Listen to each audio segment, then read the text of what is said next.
Kuya, irereklamo kita. Oh, bakit naman ma'am? Ang baho ng helmet mo. Nag-amoy ulam tuloy yung ulo ko. May ulam? Ay! Ayun! Yung pala yung ulam na nilagay ng misis ko. Nakakalimutan ko, ma'am. Pasensya na po. Wala, may tamo yung sauce. Sorry. Oh, sir. Uy. Lasing ka yata. Bawal ka sumakay. Hindi ako lasing. Tara! Sir, lasing ka nga. Lasing ka. Hindi nga ako lasing eh. Hindi ako habal-habal. Food delivery ako. Yan order mo. Thank you. Sige, sakay ka na. 5 stars. Uy, sir, ako po yung binok na habal ng asawa niyo. Taksil ka? May asawa ka na pala? Excuse me po. Kayo po ba yung binok ni Ana Cecilia? Ana Cecilia, opo. Asawa ko po yun. Tara!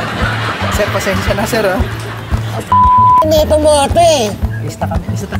Kuya, helmet mo ha. Salamat. Thank you. Bayad po. Ang laki naman po nito, ma'am. Wala ba kayong mas maliit? Ito po.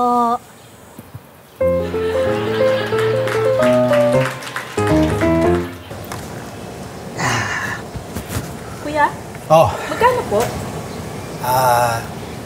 kahit wag mo na akong bayaran, miss. Punta na lang tayo doon sa madilim. Uy, kuya, bawal yung ginagawa mo. Harassment yan. Tanga! Gusto na kita dalhin sa madilim kasi hold upin kita. Baklang to. Doon tayo. Halika na. Kuya, magkano po? Ma'am, kahit huwag mo na bayaran, bigyan mo na sa akin yung Facebook mo. Lang, kuya, di po pwede. Grabe naman. Bakit naman po? Kasi isa lang po Facebook ko. Kung binigay ko pa sa'yo, di wala na akong gagamitin. Bawal yan. Bad yan. Sir, helmet mo. Grabe naman ang baho ng helmet mo! Yun na! Huwag na tayo tumuloy! Sir naman, grabe ka. Kung makareklamo ka naman. Ako nga, di nagre-reklamo eh. Bakit ka magre-reklamo? Kita mo, mas mabaho yung helmet ko eh. Oh, Oo nga, diba? kanina. Arte mo, ito, palit tayo. 150, sir.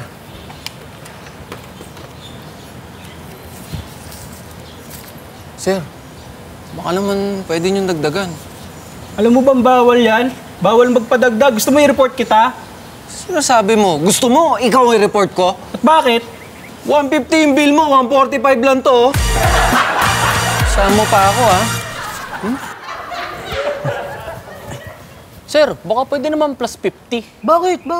Ang liblib nitong lugar nyo eh. Mahirapan na akong kumuha ng pasahero palabas. Lugi na ako. Ay, hindi nyo na kailangan ng pasahero palabas, sir. Kasi kukunin na namin yung motor mo. Pasok! Uy!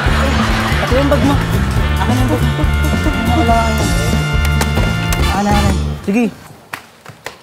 Kuya, irereklamo kita. Bakit naman ho? Dahil ba sa pagmamaneho ko? Hindi naman, ang bilis mo nga eh. Hindi ako na late eh. Yun naman pala, ma'am eh. Ba't kayo magre-reklamo? Uy, sa sobrang bilis mo. 3 yung bag ko kanina, 1 na lang ngayon oh. Nahulog lahat ng gamit ko.